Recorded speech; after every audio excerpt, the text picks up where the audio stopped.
السلام علیکم dear readers, کیسے آپ سب لوگ؟ امید ہے آپ سب لوگ ٹھیک ہوں گے۔ اب ہم حاضر ہیں چلمن کے پارک اس نمبر 28 کے ساتھ۔ رائٹر ایمن رضا۔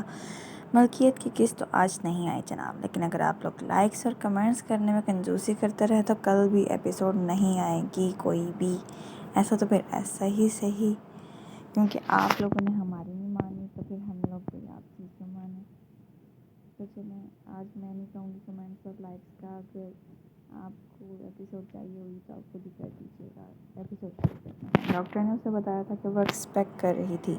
موہت پہلے ہی پریشان تھا اور وہ اس پریشانی میں وہ کیا فیصلہ لیتا اس سے بریرہ انجان تھی۔ تبھی اس نے اپنی پریگننسی چھپانے کا فیصلہ کیا۔ موہت سے اسے یہی امید تھی، لیکن کیوں؟ یہ جانتے ہوئے بھی کہ میں ہی آپ کی واحد ہمت اور سہارا ہوں، اللہ کے بعد آپ پھر بھی بھیج دیتے مجھے خود سے دور تو آپ کا کیا ہوتا موہت؟ وہ جانتی تھی اسے دھوکہ دے رہی ہے، پر اسے اس جہنم میں اکیلا نہیں چھوڑ سکتی تھی جہاں اس کے دشمن صرف دوست اسے گھائل کرنے کے لیے بیٹھے تھے، اور آج بھی اگر وہ بے ہوش نہ ہوتی تو اس کی زندگی اجاڑ کر رکھ دیتے، کیونکہ پھر تم میری جان سے کہیں زیادہ قیمتی ہو جاتی، جسے میں کسی طور بھی ہلکا سا غم پہنچنے نہیں دے سکتا تھا۔ خود تو ہر نقصان سہ جانے کے لیے تیار ہو، لیکن تمہیں اس جہنم میں نہ جھونکتا۔ وہ اگر یہ جان جاتے کہ تم پریگننٹ ہو تو تمہارا کیا حال کریں گے یہ ہم سے کوئی نہیں جانتا، ہم میں سے بہتر کوئی نہیں جانتا، کیونکہ زید وہ بلا ہے جو بندے کو اذیت میں جھونک کر دم لیتا ہے۔ بریرہ کی آنکھیں خفیف سی نم ہوئیں، کیونکہ موہت سائیکل کی آواز ضبط سے بھاری پڑ گئی تھی۔ کیا میری جان آپ کے لیے قیمتی نہیں؟ کیا اب آپ مجھے نہیں بچا پاؤ گے؟ اس کے سوال پر وہ اس کی آنکھوں سے نظریں چرا گیا ہے۔ بریرہ کیوں نہیں ہوگی، لیکن ابھی میں مضبوط ہوں، تمہاری حفاظت کر سکتا ہوں کیونکہ تم مضبوط ہو، لیکن ہماری کمزوری کوئی جان لیتا تو نقصان ہمارا ہوتا۔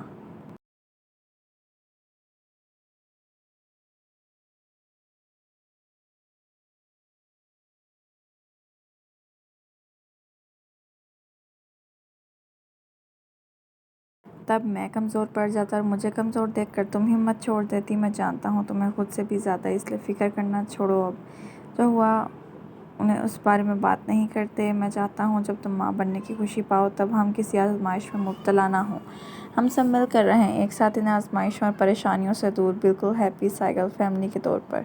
اس کے ہاتھ میں چومتے اپنی کیفیت سمجھائی تو وہ باہیں اس کے گلے میں حمائل کر گئی۔ دل بھر آیا تھا، پر رو کر اسے تکلیف دینے سے ڈر گئی۔ مجھے معاف کر دیجیے گا موہت، میں آپ کو ابھی سچ نہیں بتا سکتی، میں آپ کو کمزور پڑنے نہیں دوں گی، اگر اس حقیقت کو چھپانے سے آپ مضبوط رہیں گے تو یہی صحیح۔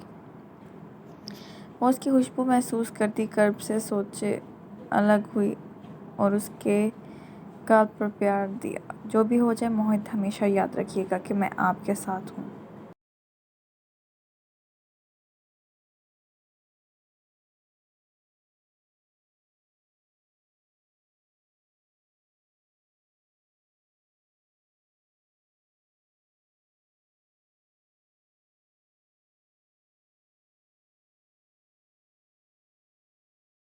وہ اس کے ماتھے سے ماتھا ٹکراتے بولی۔ انمول جو آج رات اپنی سالگرہ پر ان کے ساتھ سائیکل مینشن پر آئی تھی، وہاں تماشا لگا دیکھ وہ بھی بھونچکی رہ گئی تھی، اور مائزہ کے ساتھ کھینچا تانی میں اس کے ہاتھ پر بھی چوٹ آ گئی تھی، جسے اب وہ گیسٹ روم میں بیٹھے غور سے دیکھتی اس پر مرہم لگا رہی تھی۔ جب بہرام چھپتے چھپاتے اندر آیا تھا، اسے اپنے زخم کا معائنہ کرتے دیکھ وہ فوراً اس تک پہنچا۔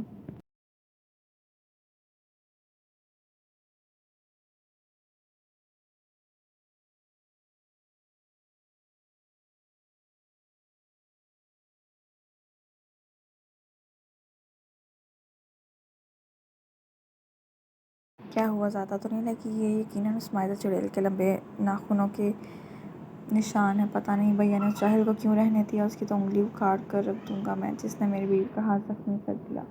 اس کا ہاتھ تھاما بہرام پیدل یقیناً تفتیش کے سے انداز میں مگر بظاہر متفکرانہ سے لہجے میں استفسار کر رہا تھا۔ اس کی اتنی رات کو اچانک آمد پر دنگ کھڑی انمول نے جھٹکے سے اپنا نازک مرمری ہاتھ اس کے ہاتھ سے جھٹکتے دور کیا۔ یہ کیا کر رہے ہو تم، اور اتنی رات کو یہاں کیوں آئے؟ کسی نے تمہیں یہاں دیکھ لیا تو؟ مقابل کھڑے اس لمبے چوڑے وجود کی آنکھوں میں اپنی گہری چشمش آنکھیں گاڑے وہ بالکل اسپاٹ سے لہجے میں کہتی، اپنی ہتھیلی کے زخم جہاں سے خون کی دھاریں نمودار ہو رہی تھیں وہاں پٹی باندھنے لگی۔ وہی سوال جس سے مجھے سخت چڑ ہے، تم یہاں کیوں، کیسے، کب؟ I just hate